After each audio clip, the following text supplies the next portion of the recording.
Okay guys, so sekarang ni aku tengah pergi post barang untuk barang niaga. Tapi aku ada satu benda pula yang macam aku nak share.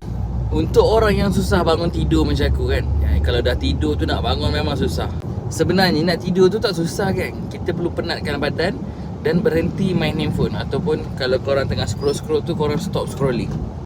Korang just letakkan kepala and then korang lelapkan mata. Nanti dia akan tidur. Dan efek dia paling best kan, bila korang bangun seawal 5 pagi ni. Aku dah konsisten tau selama 4 hari. Bangun 5 pagi memang luar biasa. Macam sebelum ni subuh memang kerap terlajar lah, pukul 7 lebih macam itu kan, pukul 8. Tapi bila korang bangun awal ni, korang ada me time. Korang ada boleh plan. Masa tu otak tengah segar. Aktiviti waktu pagi sebenarnya lebih best daripada aktiviti waktu tengah malam.